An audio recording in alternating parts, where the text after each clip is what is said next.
Já faz um tempo aí, né, que o Next, não só o Next, mas o React em si veio com essa arquitetura de Server Components. Isso trouxe muita dúvida na comunidade e, para ser sincero com vocês, eu não acho que toda essa questão de Server Components, Server Actions é um caminho único para quem trabalha com React, tipo, eu vou ter que desenvolver aplicações dessa maneira o mais rápido possível, vou ter que me adaptar. Não, mas eu acho que é bom saber. Independente de você optar por criar suas aplicações dessa forma ou usar um outro framework, como por exemplo um Remix, um Astro, que vai seguir para uma linha um pouco diferente. O Astro nem tanto, né? O Astro ele ainda segue muito por essa linha de hidratar pequenas partes da nossa aplicação, mas é legal você conhecer. E a minha ideia aqui com vocês é dar uma repassada e mostrar como que você poderia fazer um CRUD e mostrar um pouco das principais funcionalidades que você vai ter a partir do momento que você está criando uma aplicação utilizando esses conceitos de Server Components e Server Actions, né? Então, criei uma aplicaçãozinha aqui que só tem um Hello World. Deixa eu aproveitar e trocar aqui no body o Font Family para botar aqui uma fonte sem serifa. E pronto. Deixa eu só botar aqui também um WebKit Font Smoothing Anti-Aliased. Beleza. O que a gente vai fazer? Vamos começar criando aqui dentro da nossa aplicação um servidorzinho. Então eu vou instalar aqui, o JSON Server. Não sei se vocês já tiveram... Se vocês já utilizaram o JSON Server alguma vez na vida. Mas o JSON Server é basicamente uma ferramenta que você vem aqui, cria um arquivo JSON, cria um objeto, cria rotas dentro dele. Então, por exemplo, sei lá, tags. E aí isso aqui vai ser um array. E aqui dentro eu boto, sei lá, algumas tags. Então, por exemplo, eu vou ter uma tag com slug React e uma tag com slug next, como se fosse uma API mesmo, né? E aí eu salvo isso aqui, rodo JSON Server e passo o nome do meu arquivo, que é server.json. E aí uma coisa que eu gosto de fazer aqui também é botar um "-w", que ele vai ficar fazendo watch mode, então toda vez que eu modificar esse arquivo ele faz o restart da minha API. E um "-d", 1000 aqui, que é para ele botar um segundo de delay em toda requisição, para assim a gente conseguir ter uma sensação como se minha aplicação tivesse no ar, né? Peraí. Que agora eu até me perdi aqui qual que é a opção de delay. Não tem mais delay. Então esquece o que eu tô falando pra vocês. Nova versão do JSON Server não tem mais delay. Ele pede pra fazer o delay pelo próprio Chrome. Mas tudo bem. A gente já tem... Vou ter que trocar a porta só dele aqui. Botar na porta 3333. Beleza. Já tá rodando. Agora a nossa API. E a ideia é que se eu acesso aqui o meu endpoint, né, localhost, já traz as tags aqui. Ele cria um ID automático aqui para as tags, por isso que ele trouxe aqui essa informação, tá? O que a gente vai fazer aqui agora, né? Uma requisição simples, né? Então eu vou começar criando aqui dentro do Next um componente tags.tsx. Vou exportar aqui. Ele vai funcionar como uma listagem de tags.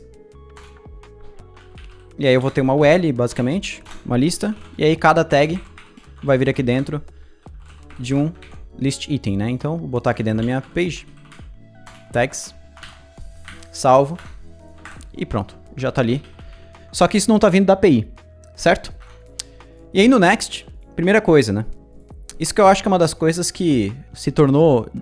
Se não existisse muita coisa do resto, até se tornou mais simples, que é a questão de chamar da API, né? Então...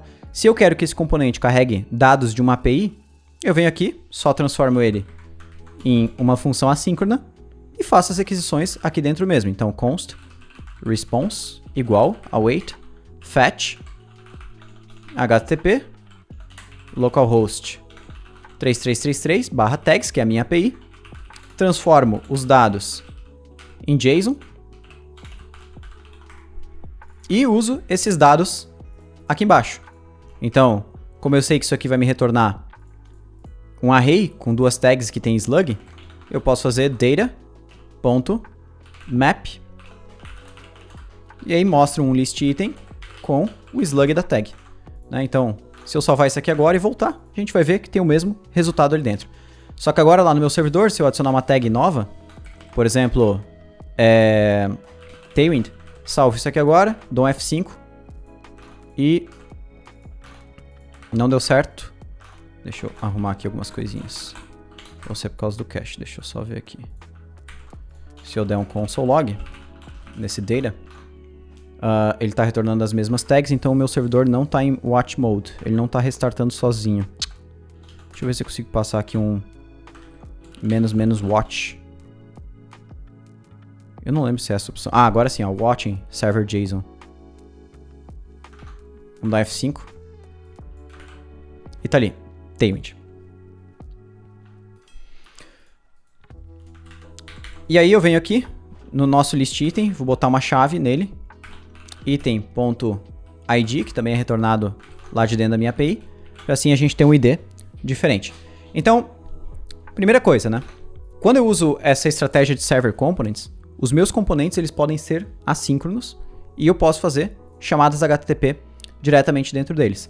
Outra coisa interessante de um componente que ele é um server component é que ele é um componente que ele é renderizado pelo lado do servidor, ou seja, antes de ele chegar no meu navegador, a interface dele já foi criada. Tanto que se eu vier aqui desabilitar, por exemplo, o JavaScript do client-side, da F5, ele vai continuar funcionando normalmente, certo? Só que aí, isso aqui, digamos, é a parte mais básica, né? E aí, conforme a gente vai aprofundando mais, a gente começa a cair nos seguintes casos de uso. Imagina que eu tenho um formulário, add tag, certo?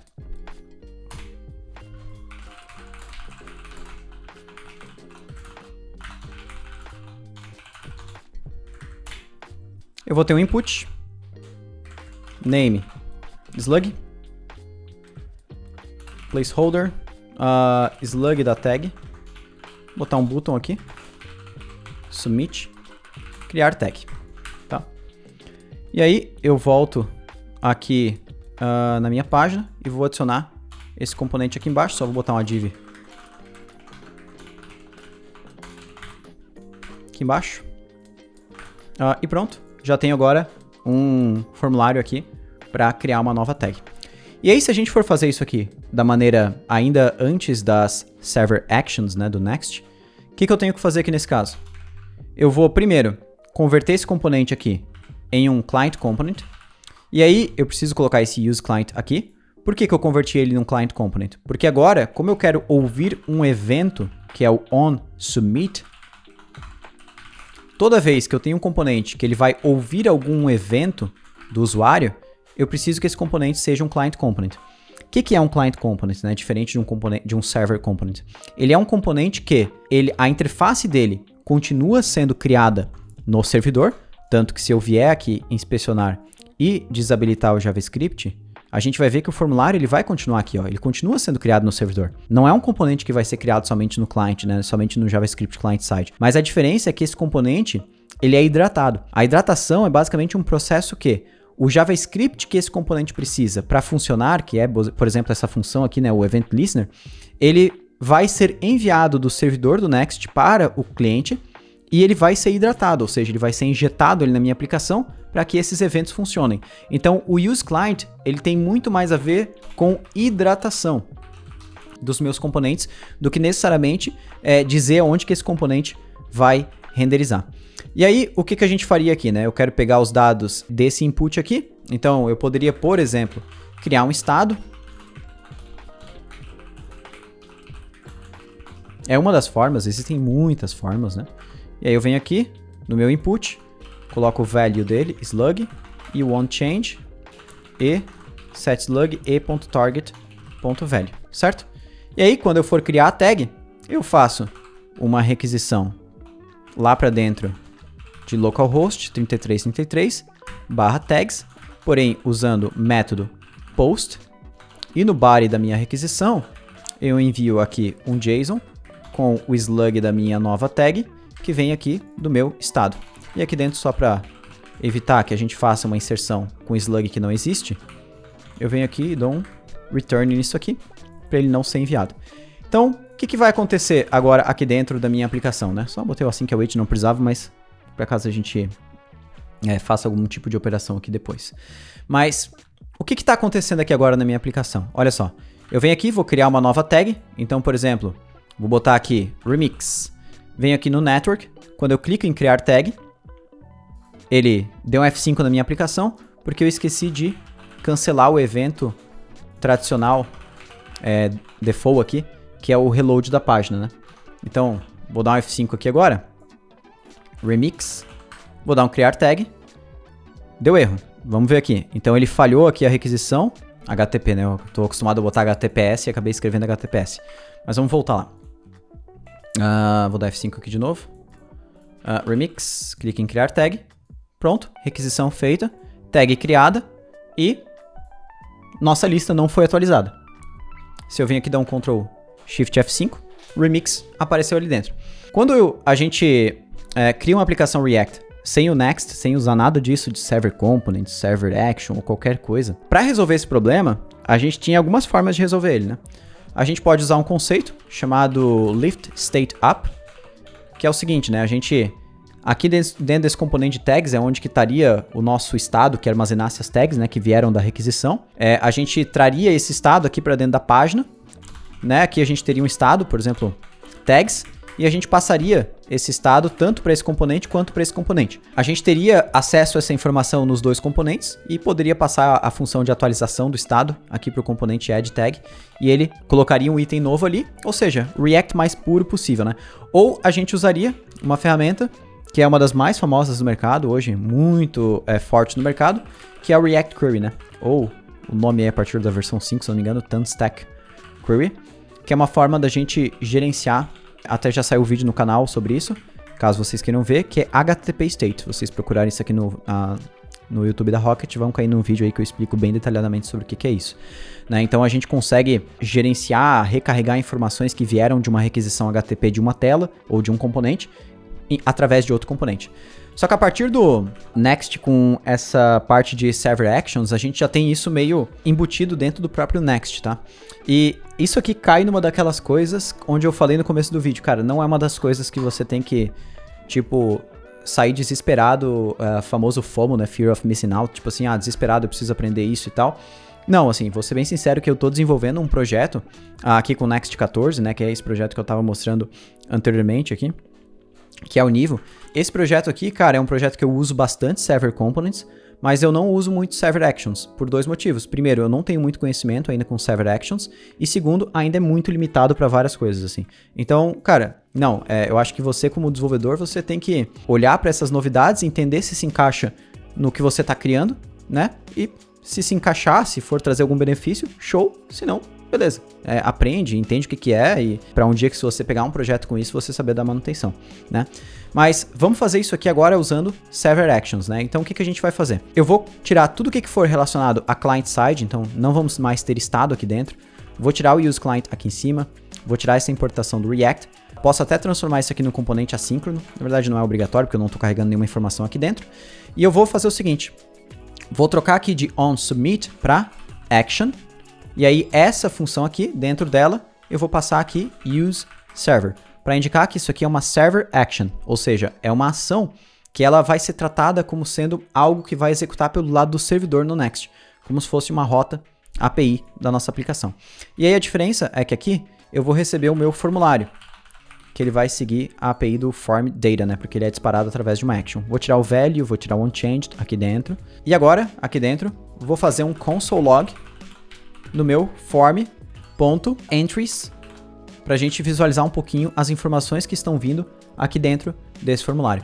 Então eu vou salvar aqui agora, a gente volta no navegador, vou preencher aqui, sei lá, view, vou dar um criar tag e veja que ele disparou uma requisição HTTP. Vocês estão vendo aqui embaixo? Ó, uma requisição post para a mesma rota, ou seja, para a própria rota, enviando aqui o meu slug. Eu acho que é por causa que o meu form, talvez eu passe um method post aqui, e aí ele não envia isso aqui na URL. Beleza, ó. Então ele fez a requisição post, enviando aqui o meu slug, ó, view, que foi o que eu digitei ali dentro. Estão vendo? Então o que acontece? Quando eu crio uma Server Action no Next, é como se eu estivesse criando uma rota HTTP, uma rota da minha API, dentro do próprio componente. Olha que interessante, né? E aí dentro do meu form aqui, ó, eu dei um console log, só que esse console log ele vai sair aqui, ó, no Next. Só que aqui ele acabou não trazendo nada, tá? Então, vamos ao invés disso aqui usar form.get, passando o nome do meu campo, que é slug. Vamos ver se ele traz aqui agora. Criar tag, veja que ele trouxe view. Tá vendo? Que foi exatamente o que eu preenchi no campo. Legal, né? Só que agora aqui dentro, o que eu quero fazer? Então, eu vou salvar isso aqui dentro de uma variável. const slug. Se o slug não existir, vou retornar basicamente nada, né? Posso dar um erro aqui, caso eu queira, mas não acho que é algo para dar um erro, é só para não fazer nada mesmo. E aí vou fazer a minha requisição. Então, fetch http localhost 3333 /tags method post body json.stringify, enviando aqui o meu slug lá para dentro. Aqui posso usar um await, né? Até porque essa função aqui está usando async. E agora a gente vai salvar e vamos testar se está tudo funcionando. Então olha só, venho aqui, escrevo view. Veja que quando eu dou um criar tag, ele faz a requisição aqui, ó, só que a requisição agora é para dentro do servidor do Next e não lá para o meu servidor, para minha API, porque esta requisição não vai aparecer aqui dentro. Porque agora, como isso aqui é uma server action, isso aqui está executando pelo back-end do Next. Então, é o back-end do Next, o servidor do Next que está fazendo essa requisição. E aí, se eu for aqui no log do Next, tá vendo que ele não mostra muita informação pra gente? Ele tá dando um monte de erro aqui. Enc type or method for a form that specifies function as an action. Cannot specify. React provides, they will get. Depois eu tenho que ver o porquê que ele tá dando esses erros aqui. Mas aqui dentro do Next config, você consegue passar, se eu não me engano, em login, se eu não me engano, fetches full URL como sendo true. E aí, agora, ele vai começar a fazer o log de todas as requisições que acontecem na tua aplicação. Então, se eu der um F5, olha só. Ó, ele mostrou a requisição get que ocorreu aqui, ó, na rota tags, o tempo que ela demorou e se ela bateu em algum cache ou não. Agora, ó, a gente vai cadastrar aqui uma nova, por exemplo, Angular. Quando eu clicar em criar tag, veja que agora ele mostra a requisição post aqui dentro, tá vendo? Isso é legal para quem quiser saber as requisições que estão sendo feitas pelo servidor do Next.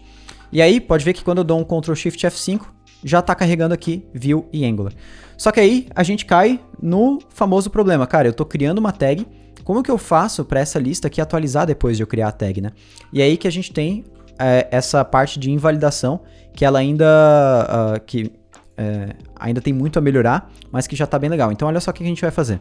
Aqui nas minhas tags, aqui onde eu faço a requisição fetch, ó, eu passo uma vírgula. Aqui dentro eu tenho uma opção chamada Next. E aqui dentro eu tenho uma opção chamada Tags. E aí eu vou passar aqui, por exemplo, Tags aqui não é o nome tags que eu tenho aqui em cima, tá? Isso aqui é algo do Next, que é uma forma de eu taguear essa requisição. É como se eu fosse dar um ID para ela. Então aqui eu vou falar que o ID dela é Tags, porque ou sei lá, Get Tags, que é a minha requisição que busca as tags. E aí lá na minha Server Action, aqui quando eu terminei de fazer a Server Action, eu vou utilizar uma função do Next que se chama Revalidate Tag. E aí eu passo aqui, basicamente, a tag que eu quero revalidar, que é a Get Tags. Olha só, eu salvo aqui agora, volto, se eu venho aqui, cadastro teste, dou um criar tag, ela automaticamente já aparece lá dentro da minha listagem. Legal, né? E aí, imagina que, por exemplo, eu tenha o desafio de fazer esse botão aqui, né, ele ficar desabilitado enquanto a requisição está acontecendo. Então, olha só o que eu vou fazer, galera. Eu vou vir aqui, ó, vou dar um await, new promise, resolve, set, timeout, resolve, 3000. O que eu fiz aqui, né? Basicamente, adicionei um delay de 3 segundos. Então, quando o código chegar aqui, ele vai aguardar 3 segundos para continuar executando, certo? E aí, o que vai acontecer com a minha aplicação agora? Se eu botar aqui, test delay. Quando eu clicar em criar tag, olha o que vai acontecer. Demora 3 segundos e aí ele aparece. Só que, tá vendo que não tem nada na interface mostrando que isso está acontecendo? Nesse caso, o que a gente pode fazer? Olha só, eu vou criar aqui um componente chamado add tag button.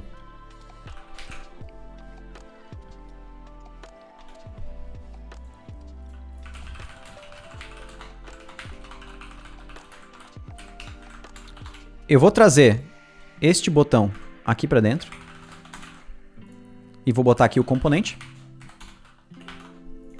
Vou transformar esse botão aqui em um client component.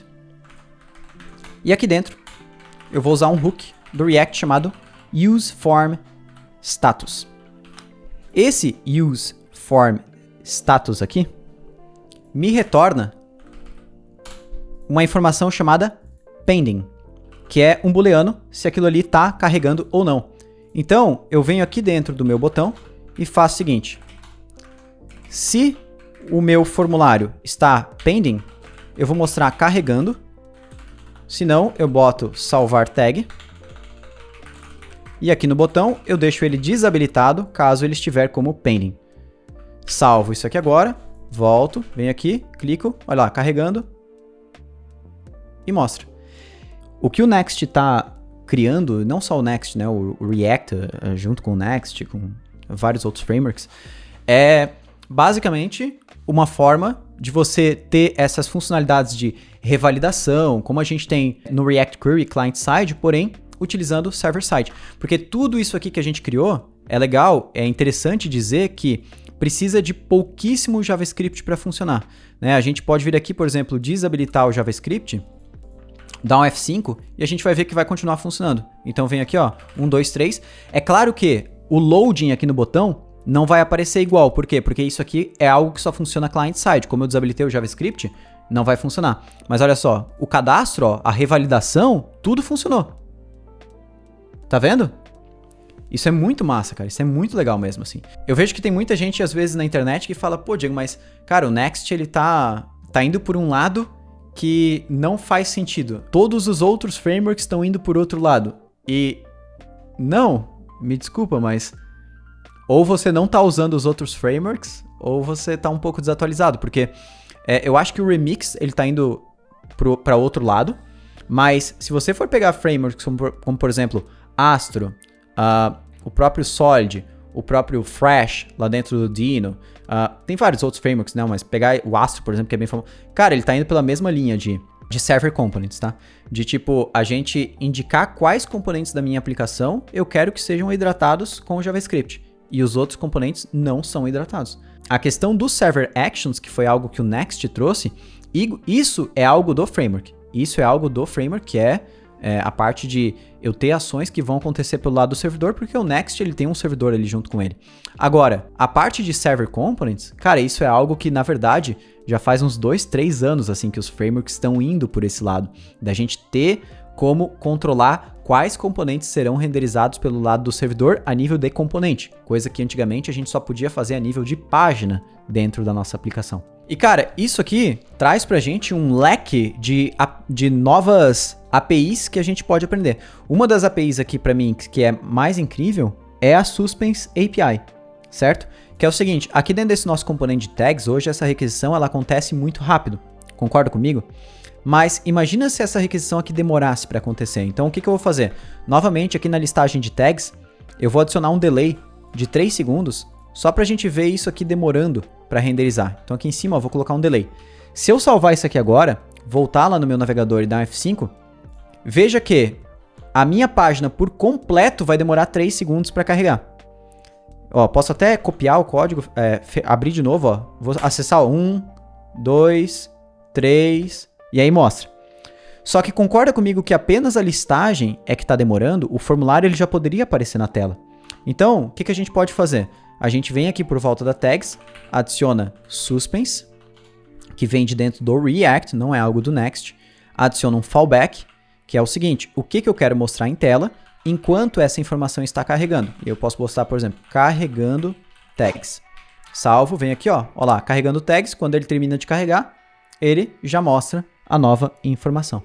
Cara, isso aqui é muito legal. Isso aqui vem do próprio React.